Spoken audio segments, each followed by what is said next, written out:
आज हम जिस विषय पर व्याख्यान दे रहे हैं या कहना चाहिए जिसकी हम कक्षा जिस विषय पर हम व्याख्यान सुन रहे हैं उसका शीर्षक है सामाजिक अनुसंधान में तथ्यों का महत्व, उनके प्रकार और उन तथ्यों के शोध। हम बात करेंगे सामाजिक अनुसंधान के सामान्य अर्थ से, इसका अर्थ क्या होता है और सामाजिक अनुसंधान के अंतर्गत क्या किया जाता है। सामाजिक अनुसंधान का सीधा सा तात्पर्य है सामाजिक घटनाओं का क्रमबद्ध, व्यवस्थित और वैज्ञानिक अध्ययन करना। सामाजिक अनुसंधान में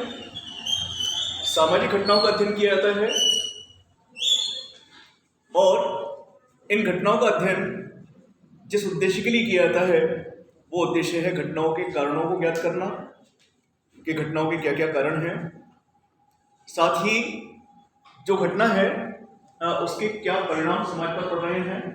समाज के किन किन लोगों पर उसके परिणाम पड़ रहे हैं। अर्थात जिस घटना का अध्ययन किया जाना है उस घटना के कारणों को ज्ञात करना, उस घटना के परिणामों को ज्ञात करना और घटना के कार्य कारण संबंधों की विवेचना करना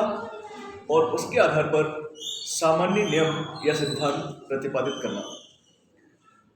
सामाजिक अनुसंधान का सबसे महत्वपूर्ण उद्देश्य होता है घटना के बारे में नवीन ज्ञान प्राप्त करना।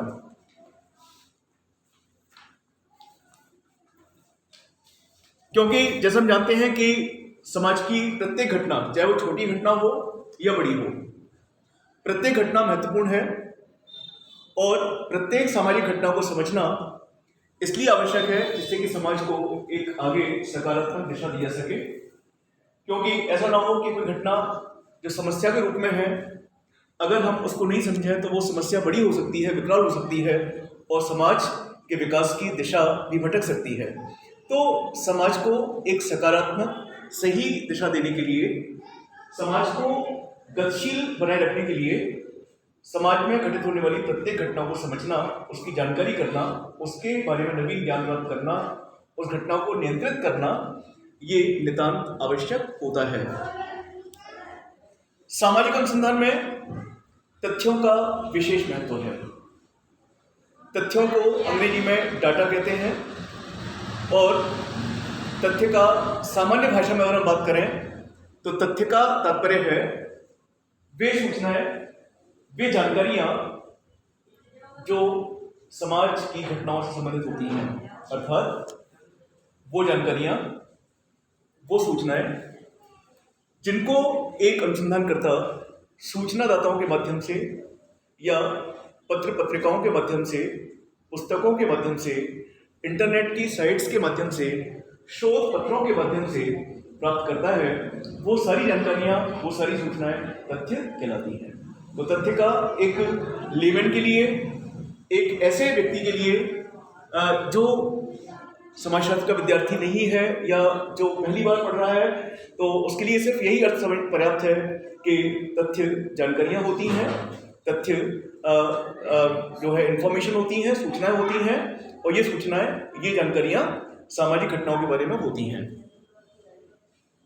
सामाजिक अनुसंधान के अंतर्गत अनुसंधानकर्ता की बहुत बड़ी भूमिका होती है। अनुसंधानकर्ता का मतलब है वो व्यक्ति जो सामाजिक घटना का अध्ययन करता है। उस व्यक्ति का बहुत बड़ा रोल होता है, उस व्यक्ति की बहुत बड़ी भूमिका होती है, क्योंकि यदि वो व्यक्ति समझदारी का परिचय नहीं देता, धैर्य का परिचय नहीं देता, यदि वो व्यक्ति जो है वो अगर व्यक्तिगत तथ्यों से ऊपर उठ करके कार्य नहीं करता, वस्तुनिष्ठ जानकारियों के आधार पर कार्य नहीं करता, तो वो सामाजिक अनुसंधान की दिशा को भी एक नकारात्मक दिशा में मोड़ सकता है। तो जैसा हम जानते हैं कि इसमें अनुसंधानकर्ता अध्ययन क्षेत्र में जाता है और अध्ययन क्षेत्र में जितने लोगों का वो अध्ययन करता है, जिनको वो चुनता है, उन सबसे वो जानकारी प्राप्त करता है घटना के बारे में और उसके आधार पर फिर वो घटना को लेकर के निष्कर्ष निकालता है। एक तो ये बात है। इसके साथ साथ अनुसंधानकर्ता घटना की पृष्ठभूमि में जाने के लिए, घटना को समझने के लिए वो पुस्तकों का सहारा लेता है, उन पुस्तकों का जिनमें उस घटना के बारे में पहले से ही कुछ लिखा जा चुका है। तो अनुसंधानकर्ता की एक बहुत बड़ी भूमिका होती है तथ्यों के संकलन में, क्योंकि वही वो व्यक्ति है जो तथ्यों को संकलित करता है, वही वो व्यक्ति है जो तथ्यों के आधार पर घटना के बारे में एक निष्कर्ष निकालता है। तथ्य दो प्रकार के होते हैं, प्राथमिक तथ्य और द्वितीयक तथ्य। प्राथमिक तथ्य का तात्पर्य है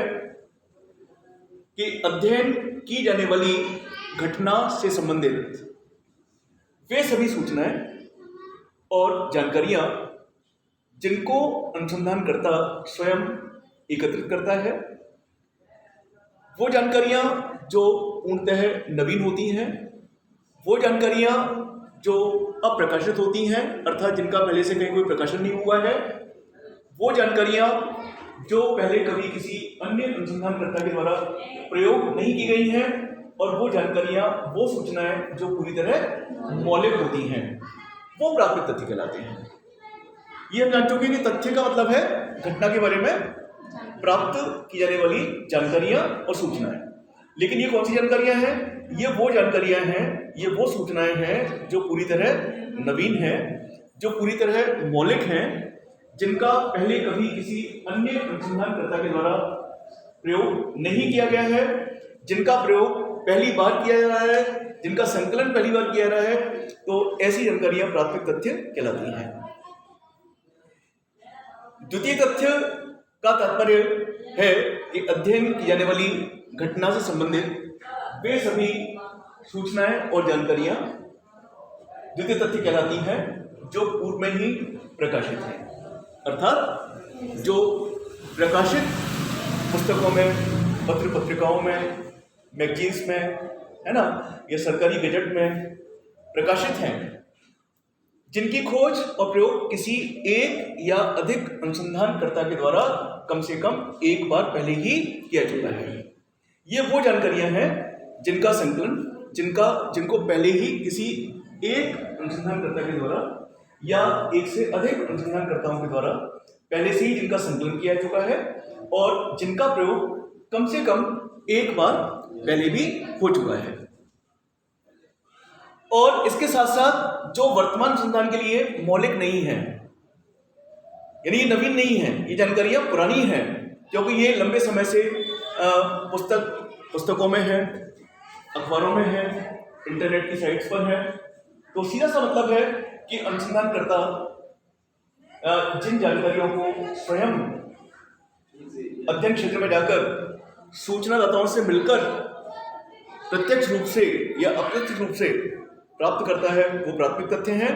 और वो जानकारियां, वो सूचनाएं जो जिनका संकलन वह पुस्तकों की सहायता से, पत्र पत्रिकाओं की सहायता से, अखबार की सहायता से, इंटरनेट साइट्स की सहायता से, या जो शोध ग्रंथ हैं उनकी सहायता से, जो रिसर्च पेपर्स हैं उनकी सहायता से प्राप्त करता है, तो वो द्वितीय तथ्य कहलाते हैं। जहाँ तक सामाजिक अनुसंधान में तथ्यों के प्रयोग की बात है, तो सामाजिक अनुसंधान के अंतर्गत दोनों ही प्रकार के तथ्यों का प्रयोग किया जाता है, प्राथमिक तथ्यों का भी और द्वितीय तथ्यों का भी। द्वितीय तथ्य अनुसंधानकर्ता को घटना की पृष्ठभूमि से परिचित कराते हैं। घटना के बारे में पहले किस किसने अध्ययन किया, कहाँ कहाँ अध्ययन किया, क्या निष्कर्ष निकाले, उन सबकी जानकारी देते हैं द्वितीय तथ्य। और प्राथमिक तथ्य जो होते हैं ये पूरी तरह नवीन होते हैं, और ये तथ्य जिस अध्ययन का जो स्वरूप है, अध्ययन की जो प्रकृति है, उसके आधार पर अनुसंधानकर्ता के द्वारा अपने विवेक से संकलित किए जाते हैं। तो दोनों ही प्रकार के तथ्य सामाजिक अनुसंधान के लिए महत्वपूर्ण है, और दोनों ही तथ्यों के संकलन और विश्लेषण के आधार पर अनुसंधानकर्ता किसी घटना के बारे में निष्कर्ष निकालता है, उसके बारे में सिद्धांत प्रतिपादित करता है। तो मुझे उम्मीद है कि आज का मेरा जो व्याख्यान है वो आपके लिए उपयोगी सिद्ध होगा।